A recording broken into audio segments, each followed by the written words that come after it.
हमारा पूरा दिन माल खरीदना बेचने में हम लोग लगे हुए।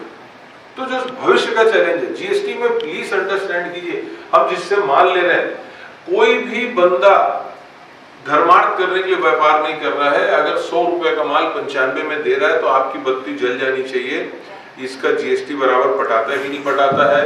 फेक इनवॉइस वाला तो नहीं है, क्योंकि फेक इनवॉइस को आप प्लीज अंडरस्टैंड कीजिए।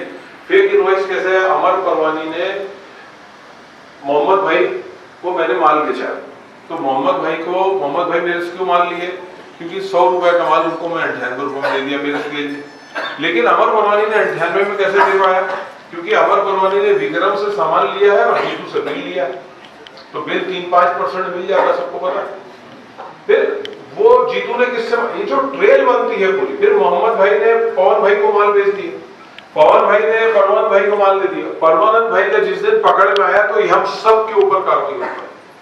तो आपको पता है जायज रेट क्या है, नाजायज रेट क्या है, आप एक एक चीज, और मैं बता रहा हूं आप हम सब विजिलेंस में, आने वाला समय और कड़ाई है। 2000 का नोट बंद हो गया, बहुत लोग डर रहे थे, कोई बड़ी बात नहीं, 500 का नोट बंद हो जाए, मैं आपसे बता रहा हूं, चेकबुक बंद हो जाए तो कोई आश्चर्य मत करना। आपको जो आप समझिए, हम लोग जो नए बच्चे हैं जो समझ रहे हैं डिजिटल को कैसे करना है, ये हमको सबसे इंपॉर्टेंट है, अपने आप को हम कैसे चेंज करते हैं आज के चैलेंज को फेस करने के लिए।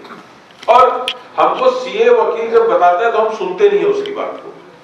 अब वो जमाना खत्म हो गया कि हमने सीए के पास गए, वो पूछा कि साहब इस साल क्या कर रहा है, पिछले साल कितना प्रॉफिट दिखाया था, बोले 5000 दिखाया था, इस बार 8000 दिखा। अरे भैया वो नहीं, सब जमाने खत्म हो गए, लग गए। अब देखिए अरुण जेटली साहब थे उस समय, हम लोग जब मैं उनसे बात करता था कि 5 टीयर में आपका जीएसटी का वो स्लैब है, इसको आप 2-3 में लेके आइए, वर्ल्ड वाइड एक होता है, ये होता है। बोले हम आटा चावल को हमने 0% में रखा है और मर्सिडीज बेंज में 28+ सेस लगा है, हम कैसे कर सकते हैं कि मर्सिडीज बेंज और एक गरीब आदमी को एक ही टैक्स में ला दें, वो हो सकता है विदेश में? तो लॉजिक सही था, बोले बिल्कुल बराबर है। वो ये बोलते थे जब 1 लाख करोड़ रुपए का जीएसटी कलेक्शन आएगा, हम उसमें टैक्स को मतलब 3 स्लैब में लेके आएंगे और टैक्स कम भी करेंगे। आज 1,62,000, 1,72,000 करोड़, 1,60,000 करोड़, मतलब 1,55 से लेके 1,72 के बीच में जीएसटी कलेक्शन चल रहा है। और उसके बाद कार्रवाइयां हो रही तो क्या क्या निकल रहा है। अभी मैं देखा एक किसी पॉलिटिशियन के यहाँ 300, 500, 700 करोड़ कितने रुपए नगद मिल गया, मुझे लगा तो पिक्चर देख रहे। मतलब आप समझिए, मतलब लोग जो समझ नहीं रहे हैं, चाहे पॉलिटिशियन हो, अधिकारी हो, हम अधिकारी लोग बैठे हैं हमारे साथ, तो हम लोग हैं, अभी टाइम चेंज हो गया है।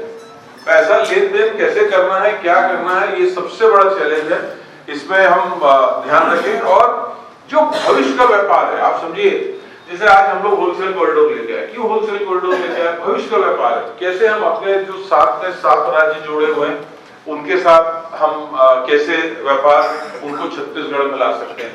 हर जिले के पास करा है, बहुत सारे जिले एक्टिव रहे, बहुत सारे जिले एक्टिव नहीं रहे। अभी हमारा व्यापार क्या है, हमको हमारा होलसेल का व्यापार है, हमारा उद्योग है। तो उद्योग के लिए हम लोगों ने क्या किए कि वो जो महात्मा गांधी औद्योगिक पार्क लेके आ गए, जो पूरे स्टेट में आ रहे हैं, जिसमें जो एमएसएमई को नहीं मिल रहा था। शहर में हर नगर निगम क्षेत्र में छोटे छोटे हम लोग परियोजना लेके आए, जो आज क्या होता है कि जो छोटे उद्योग वाले हैं उनको 10 किलोमीटर दूर बोलेंगे तो रोज सुबह एक्टिवा में जाता है, अपने फैक्ट्री 5 चीज बना के लेके आता है और शाम को वो कहीं ना कहीं होलसेल में डिलीवर करता है। तो उसको वो पुराएगा नहीं कि वो 10 किलोमीटर 15 किलोमीटर जाना। उसके लिए नगर निगम क्षेत्र में उद्योग जो छोटे वालों के लिए, जो हम लोग बॉम्बे की भाषा में गाला बोलते हैं, गाले सिस्टम बना रहे हैं। और बड़ा हमारा व्यापार जो हमारा रिटेल का व्यापार है, जो किसी न किसी तरीके से बड़े कॉर्पोरेट छीनते जा रहे हैं। तो जो छोटा व्यापार है उसके लिए ये रिटेल जो साथी हमारा बाजार आ रहा है, ये बहुत लैंडमार्क रहेगा भविष्य के लिए। हमको ये सवाल करते मेरा व्यापार आएगा कि नहीं आएगा, 100% सब व्यापार आएंगे, 100% जिसने इच्छुक है। नंबर 1। नंबर 2, फिक्स कॉस्ट नहीं है, फिक्स कॉस्ट नहीं है, आपको आपके सेल के ऊपर परसेंटेज है।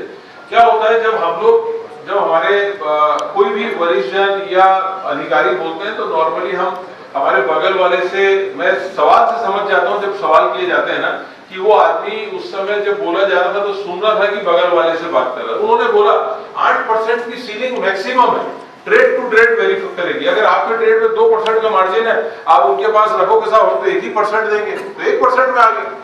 कमेटी है वहां पे उनके पास जो डिसाइड